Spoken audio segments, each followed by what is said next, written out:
Hello दोस्तों।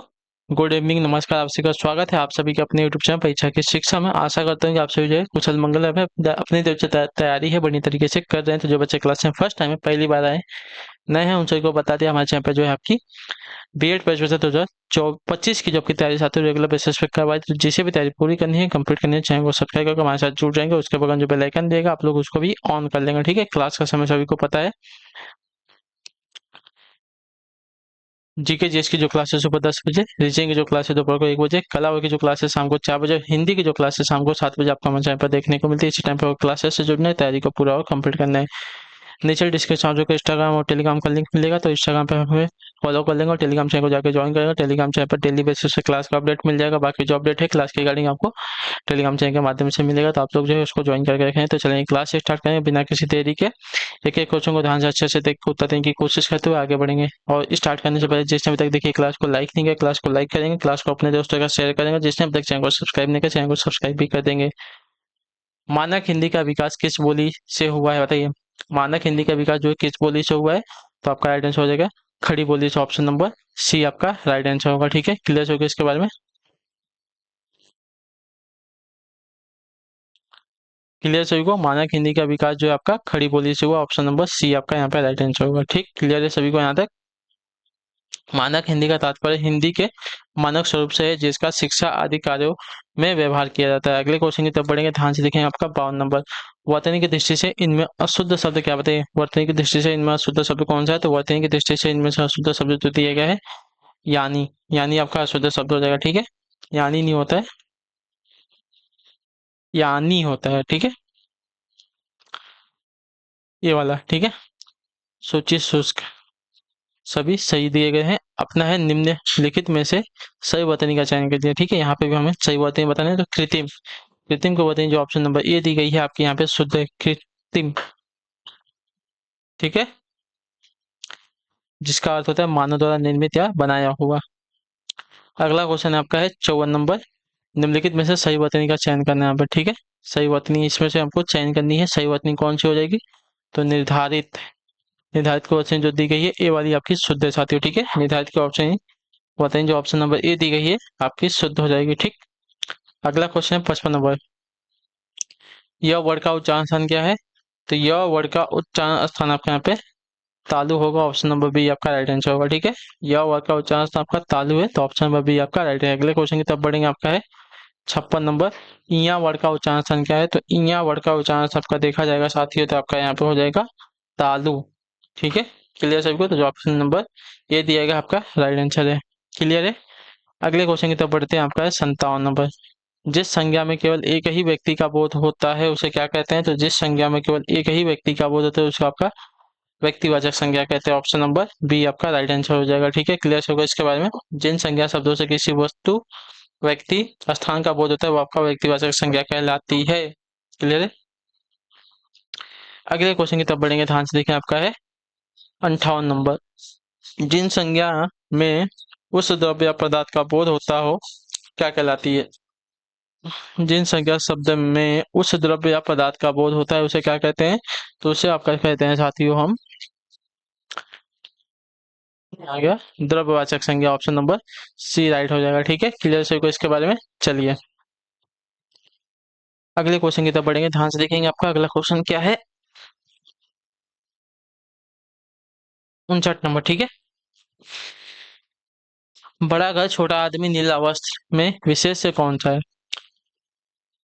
तो विशेष क्या होता है, जिसकी विशेषता बताई जाती है वो आपका विशेष होता है। तो देखिए किसकी विशेषता बताई गई है, घर की, आदमी की और वस्त्र की।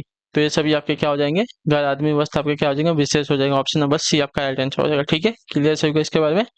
चलिए अगले क्वेश्चन की तरफ बढ़ेंगे। आपका है 60 नंबर, समुच्चय बोधक को क्या कहते हैं, तो समुच्चय बोधक को कहा जाता है आपका साथियों अविकारी। ऑप्शन नंबर ए आपका राइट आंसर हो जाएगा। ठीक है, दो वाक्यों को परस्पर जोड़ने वाला शब्द आपका समुच्चय बोधक अव्यय कहलाता है। ये सदैव आपका अपरिवर्तित, अविकारी तथा अव्यय रहते हैं। ठीक है, तो ऑप्शन नंबर ए आपका यहाँ पे करेक्ट आंसर। अगले क्वेश्चन की तरफ बढ़ेंगे। आपका है 61 नंबर, गुच्छा, पुंज, ढेर श्रृंखला शब्दों में कौन सी संज्ञा है, तो यहाँ पे आपकी संज्ञा हो जाएगी साथियों समूहवाचक संज्ञा।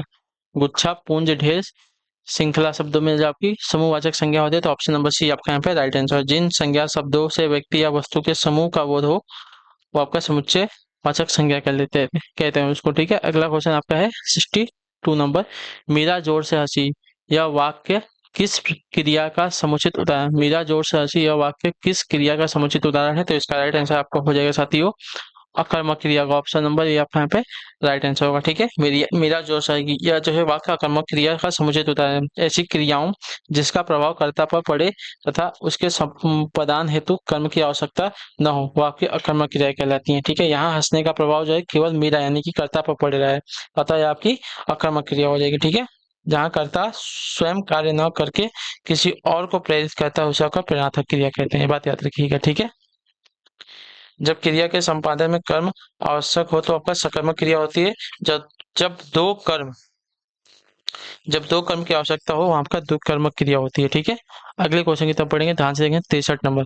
निम्नलिखित में से कौन सा शब्द आपका स्त्रीलिंग में प्रयुक्त होता है, तो स्त्रीलिंग में प्रयुक्त होने वाला शब्द आपका हो जाएगा साथ में यहाँ पे ऋतु। ऋतु आपका स्त्रीलिंग वाला शब्द है, तो ऑप्शन नंबर ए आपका यहाँ पे राइट आंसर होगा। ठीक है, क्लियर होगा इसके बारे में।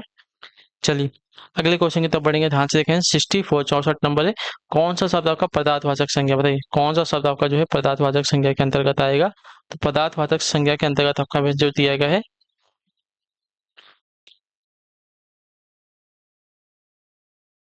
सोना। सोना आपका पदार्थवाचक संज्ञा के अंतर्गत आएगा, तो ऑप्शन नंबर ए आपका जो दिया गया आपका राइट आंसर हो जाएगा। ठीक है,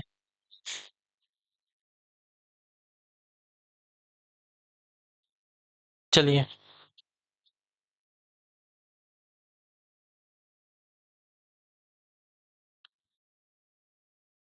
सोना स्वर्ण। ठीक है, अगला क्वेश्चन आपका है 65। पत्तों से वृक्षों से पत्ते झड़ते हैं, इसमें कौन सा कारक है, तो पत्तों से वृक्षों से पत्ते झड़ते हैं, तो वृक्ष से पत्ते क्या हो जाए अलग हो जाएगा, तो आपका संप्रदान कारक हो जाएगा, अपादान हो जाएगा। ठीक है, संप्रदान के लिए होता है ना, अपादान अलग के लिए होता है। ठीक है, तो अपादान आएगा यहाँ पे, ऑप्शन नंबर सी आपका राइट आंसर हो जाएगा। ठीक है, अपादान का अर्थ होता है अलग होना। ठीक है, ये बात याद रखिएगा। संज्ञा या सर्वनाम के जिस रूप से अलग होने का भाव प्रकट हो वहां आपका अपादान कारक होता है। ठीक है, इसका चिन्ह आपका से होता है। ठीक है, से। चलिए, जैसे पहाड़ से नदी निकलती है। 66 नंबर बताइएगा राइट आंसर का। निम्नलिखित में से स्त्रीलिंग शब्द कौन सा है यहाँ पे, तो स्त्रीलिंग शब्द की अगर बात करेंगे तो यहाँ पे आपका अहिंसा हो जाएगा, ऑप्शन नंबर बी आपका करेक्ट है। ठीक है, अहिंसा आपका एक स्त्रीलिंग लिंग शब्द है। ठीक है, शेष आपके पुल्लिंग शब्द है। अगला आपका 67 निम्न में से कौन सा शब्द आपका तद्भव शब्द है यहाँ पे, तो यहाँ पे देखा जाएगा तो सूरज। सूरज आपका एक तद्भव शब्द है। ठीक है, बाकी दिन का दिवाकर भास्कर प्रभाकर आपके क्या है तत्सम शब्द है। अगले क्वेश्चन की तरफ बढ़ेंगे, आपका है 68। चना शब्द का तत्सम शब्द क्या होगा, तो चना शब्द का तत्सम शब्द अगर देखे जाएंगे तो आपका चड़क होगा, चड़क। ऑप्शन नंबर बी आपका राइट आंसर हो जाएगा। ठीक है, चना शब्द का तत्सम शब्द आपका चड़क हो जाएगा, ऑप्शन नंबर बी आपका करेक्ट है। ठीक है, क्लियर है। चलिए अगले क्वेश्चन की तरफ बढ़ेंगे, आपका ध्यान से देखेंगे। 69 नंबर। दिए गए अनेकाधिक शब्दों को एक अर्थ के साथ लिखा है, दूसरा अर्थ बताइए। कनक का धतूरा दिया गया है, तो दूसरा आपका सोना हो जाएगा, ऑप्शन नंबर डी आपका राइट आंसर हो जाएगा। ठीक है, सोना सही है, क्योंकि कनक के अनेकाधिक शब्द आपके गेहूं, धतूरा, स्वर्ण, वृक्ष, पटास ये सभी होते हैं। ठीक है, अगले क्वेश्चन की तरफ बढ़ेंगे। 70 नंबर बताने की कोशिश करेंगे साथियों, राइट आंसर क्या हो जाएगा। निम्न में से कौन सा निसंकोच शब्द में प्रयुक्त संस्कृत उपसर्ग है, बताइए।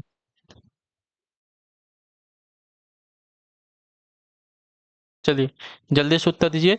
निम्नलिखित में से कौन सा आपका निसंकोच शब्द में प्रयुक्त संस्कृत उपसर्ग है, तो आपका राइट आंसर यहाँ पर हो जाएगा साथियों नी उपसर्ग है। निसंकोच में आपका नी उपसर्ग है, तो ऑप्शन नंबर डी आपका राइट आंसर होगा, या आपका विसर्ग संधि का उदाहरण भी होगा। ठीक है, अगले क्वेश्चन की तरफ बढ़ेंगे, ध्यान से देखेंगे। आपका है 71 नंबर।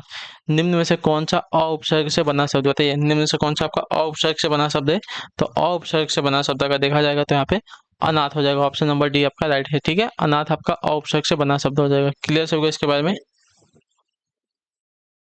चलिए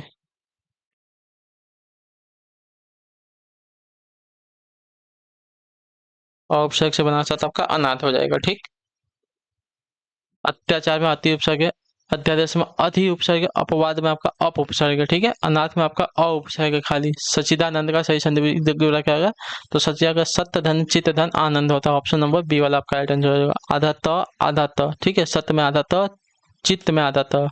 ठीक है, क्लियर है। अगले क्वेश्चन की तो बढ़ेंगे 73। परम धन ईश्वर का संधि रूप क्या होगा, तो परम धन ईश्वर का परमेश्वर संधि रूप हो जाएगा, तो ऑप्शन नंबर डी राइट हो जाएगा। ठीक है, परमेश्वर ऑप्शन नंबर डी वाला आपका राइट आंसर है। ठीक है, परमेश्वर का संधि रूप आपका परम धन ईश्वर हो जाता है। अगले क्वेश्चन की तरफ बढ़ेंगे, ध्यान से देखेंगे। आपका चौथा नंबर, शरद चंद्र का सही संधि रूप क्या होगा? तो देखिए, शरद चंद्र का सही संधि रूप देखेंगे तो शरत धन चंद्र हो जाएगा। ठीक है, शरत धन चंद्र, ऑप्शन नंबर डी वाला आपका, सी वाला राइट आंसर हो जाएगा। ठीक है, ये आपका व्यंजन संधि का उदाहरण होता है। ठीक, क्लियर हो गया इसके बारे में। चलिए, यहाँ पे चंद्र होगा। ठीक है, चलिए अगले क्वेश्चन की तरफ बढ़ेंगे। 75 नंबर आखिरी क्वेश्चन, ध्यान से देखेंगे। दीर्घ का वर्ण विच्छेद क्या है? तो दीर्घ दीर्घ का वर्ण विच्छेद अगर देखा जाएगा तो साथियों आपका यहाँ पे हो जाएगा आधा द री आधा ग और अ। दीर्घ का संधि विच्छेद वर्ण विच्छेद हो जाएगा। ठीक है, तो ऑप्शन नंबर ये आपके यहाँ पे राइट आंसर हो जाएगा। ठीक है, क्लियर हो गया इसके बारे में। चलिए, तो इसी के साथ जो आपकी क्लास है आज की यहाँ पे पूरी होती है हिंदी का। आई होप आपको क्लास जो अच्छी लगे, अच्छी क्लास को देखिए, लाइक करिए, चैनल पहले तो चैनल को सब्सक्राइब, और हमें जो है कमेंट पे जाए क्लास के बारे में जो आपको क्लास का। इसलिए बाकी अगर आपका कोई डाउट, कोई क्वेश्चन, कोई क्वेरी है तो आप हमें क्या करें, कमेंट में पूछेंगे। ठीक है, तो हम आपसे मिलेंगे आपकी अगली क्लास में। तब तक के लिए टाटा बाय बाय, जय हिंद, जय भारत। आपसे क्लास से जुड़ने के लिए बहुत बहुत ही धन्यवाद साथियों।